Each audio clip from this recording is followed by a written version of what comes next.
और Congress working committee की बैठक में राज्यसभा सांसद दिग्विजय सिंह के बयान से माहौल उस वक्त गर्मा गया जब उन्होंने संगठन की स्थिति और पार्टी के भीतर स्लीपर सेल्स की मौजूदगी का मुद्दा उठाया। सूत्रों के मुताबिक बैठक में सबसे पहले दिग्विजय सिंह ने अपनी बात रखी। उन्होंने कांग्रेस के भीतर संगठनात्मक कमजोरी को लेकर बयान दिया। दिग्विजय सिंह ने दावा किया कि पार्टी के भीतर काफी सारे स्लीपर सेल्स एक्टिव हैं जिन्हें पहचानने की जरूरत है। उनके इस बयान के बाद पार्टी के अंदर और बाहर राजनीतिक हलचल तेज हो गई। दिग्विजय सिंह ने कहा कि हम आंदोलन और विरोध की बातें तो करते हैं, लेकिन जमीन पर इन्हें लागू करने के लिए मजबूत संगठन नहीं है।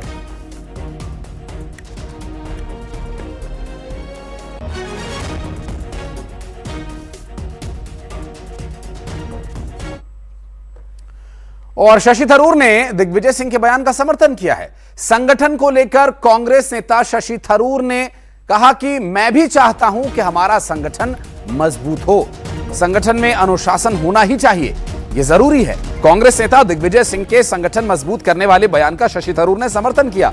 शशि थरूर ने कहा कि संगठन मजबूत होना चाहिए, इसमें कोई तर्क नहीं है। बता दें कि कल दिग्विजय सिंह ने आरएसएस और बीजेपी के संगठन की तारीफ की थी।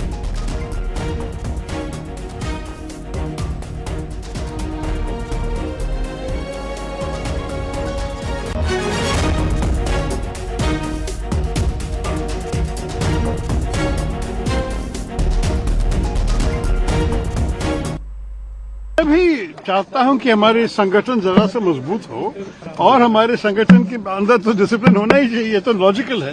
तो ये लेकिन दिग्विजय सिंह साहब अपने आप बोल सकते हैं ना, उनसे मुझे फ्लाइट भी पकड़ना है। एक बात और सीडब्ल्यूसी में एक बार फिर स्लीपर सेल का मुद्दा उठा। स्लीपर सेल पर पूर्व मंत्री पीसी शर्मा बोले ऐसे नेताओं को चिन्हित करना चाहिए जो बीजेपी में गए, उनके लोग आज भी कांग्रेस में हैं। कांग्रेस में जारी इस्तीफों का दौर पर बोले राजनीति में गुटबाजी होती है, छोटी मोटी बातें होती रहती हैं, पीसी शर्मा ने कहा। सेल क्योंकि कांग्रेस से जो बड़े बड़े नेता छोड़ के बीजेपी में गए हैं, जिनके पास पूरे पावर थे कांग्रेस के, तो निश्चित तौर पर कुछ लोग उनके साथ चले गए, कुछ उनकी कनेक्टिविटी के आज भी हैं कांग्रेस में, और इसलिए जो स्मूथनेस आना चाहिए वर्किंग में वो नहीं आ पा रही है। मैं समझता हूँ कि उनको आइडेंटिफाई करना चाहिए और उनको मैं समझता हूँ कि संगठन को कोई बड़ी जिम्मेदारी नहीं देना चाहिए। और एमपी कांग्रेस को लेकर जीतू पटवारी संगठन को मजबूत करने की जरूरत महसूस कर रहे हैं। दरअसल मुकेश नायक के इस्तीफे पर पटवारी ने कहा कि 2 जनवरी को प्रेस कॉन्फ्रेंस करेंगे मुकेश नायक। दरअसल मुकेश नायक जिन्होंने इस्तीफा दिया था टैलेंट हंट के लिए, जो कमेटी बनाई गई थी उसके भंग किए जाने पर अभय तिवारी के द्वारा, जो इस बात से नाराज थे और उन्होंने ये एक तरह से सफाई दी थी कि अब नए लोगों को मौका देना चाहिए, पुराने लोगों को जगह खाली करनी होगी। के लिए कांग्रेस को मजबूत करने की आवश्यकता है, कांग्रेस के संगठन को मजबूत करने की आवश्यकता है, कांग्रेस के संगठन को घर घर ले जाकर ग्रामीण स्तर पर, बूथ स्तर पर कांग्रेस को मजबूत करने की आवश्यकता है। अबे कल की प्रेस कॉन्फ्रेंस है यहाँ, उस 2 तारीख की, उसको मुकेश नायक कंडक्ट करेंगे। और एसआईआर के बाद अब चुनाव आयोग जाने की तैयारी में, चुनाव आयोग को ज्ञापन देने की तैयारी में है कांग्रेस। चुनाव आयोग से चुनाव रद्द किए जाने की मांग करेगी। पूर्व मंत्री पीसी शर्मा ने इस पर बड़ा बयान दिया कि जितने वोट से हम हारे उससे ज्यादा वोट काटे गए। कि मेरी विधानसभा में 63,000 वोट डेथ या डबल जुड़े हुए ऐसे वोट थे और मैं 14-15 हजार से पीछे रहा हूं, तो ये चुनाव ही रद्द होना चाहिए, बाकी जगह के भी रद्द होना चाहिए, क्योंकि इतने हजार वोट अगर जुड़े हैं और जैसा पीसीसी में संजय वर्मा जी ने बताया कि 33 लाख वोट से हम हारे हैं और 44 लाख वोट कटे हैं अभी, तो ये तो कांग्रेस की जीत थी, सरकार बनती। और मीडिया से लेकर हर आदमी कह रहा था कि कांग्रेस सरकार बनेगी, तो ये चुनाव ही निरस्त करना चाहिए चुनाव आयोग को। इसके लिए ज्ञापन देंगे हम चुनाव आयोग को, चुनाव ये निरस्त करके फिर से चुनाव कराया जाए। और मुख्यमंत्री डॉक्टर मोहन यादव रतलाम के दौरे पर हैं। इस दौरान सीएम डॉक्टर मोहन यादव जावरा में किसानों को बड़ी सौगात देंगे। आपको बता दें कि मुख्यमंत्री के दौरे को लेकर पुलिस प्रशासन पूरी तरह से तैयार है, तो वहीं दूसरी तरफ स्थानीय लोगों में भी जोश हाई है। आज सीएम डॉक्टर मोहन यादव किसानों के खाते में 810 करोड़ रुपए ट्रांसफर करेंगे, साथ ही विकास कार्यों का भी लोकार्पण और भूमि पूजन करेंगे।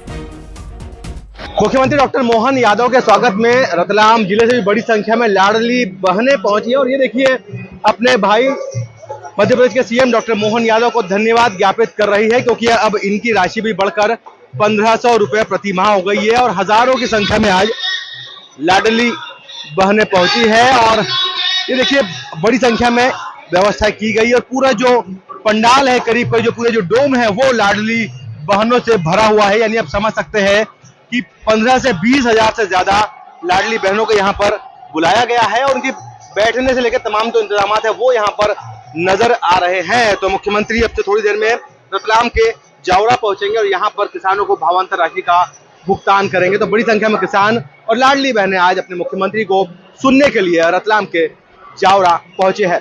मध्य प्रदेश के 3,77,000 किसानों को 810 करोड़ रुपए की भावांतर राशि की सौगात देने के लिए मध्य प्रदेश के मुख्यमंत्री डॉक्टर मोहन यादव आज रतलाम के जावरा आ रहे हैं। और ये जावरा का वही पॉलिटेक्निक कॉलेज का ग्राउंड है जो पूरी तरह से खचाखच हो गया है। बड़ी संख्या में किसान जिले के कोने कोने से यहाँ पे पहुंचे अपने मुख्यमंत्री को देखने के लिए, सुनने के लिए। खबर ये है कि मुख्यमंत्री आज एक बार फिर से किसानों के लिए या जिले के लिए बड़ी घोषणा यहाँ पर कर सकते हैं। बड़ी संख्या में महिलाएं पहुंची है जो मोहन यादव जी को सुनने पहुंचे। धन्यवाद सरकार के, धन्यवाद मोहन सरकार के फ्लैक्स और बैनर भी यहाँ पे दिखाई दे रहे हैं। सबसे पहले मुख्यमंत्री पास के शुजापुर गांव पहुंचेंगे, वहां पे दिवंगत 7 बार के सांसद लक्ष्मीनारायण पांडे की मूर्ति का अनावरण करेंगे। उसके बाद मुख्यमंत्री किसानों को सौगात देने के लिए इसी कार्यक्रम में पहुंचेंगे। तैयारियां पूरी है और इंतजार है मध्य प्रदेश के मुख्यमंत्री डॉक्टर मोहन यादव का। और अब टॉप 20 खबरें। मंदसौर में एसी कंप्रेसर फटने की वजह से घर में लगी आग। सतना में बिजली ट्रांसफार्मर में लगी आग, पास खड़ी कार भी जलकर राख। रीवा में बियर बार मालिक ने ताबड़तोड़ गोली चलाकर अपने ही कर्मचारी को किया घायल। जबलपुर में पिस्टल लहराते वीडियो वायरल, पिस्टल लोड करता दिखाई दिया शख्स। जबलपुर में 2 छात्रों के गुटों के बीच जमकर मारपीट, हॉकी और डंडों से की गई मारपीट। सीहोर में चलती बाइक में जोरदार ब्लास्ट, बाइक सवार युवक के चीथड़े उड़ गए। उज्जैन में भ्रष्टाचार का अनोखा मामला, प्रधानमंत्री सड़क योजना में हाथों से उखड़ रही बनी सड़क। उज्जैन में 2 छात्राओं के साथ छेड़छाड़, ई रिक्शा चालक ने की।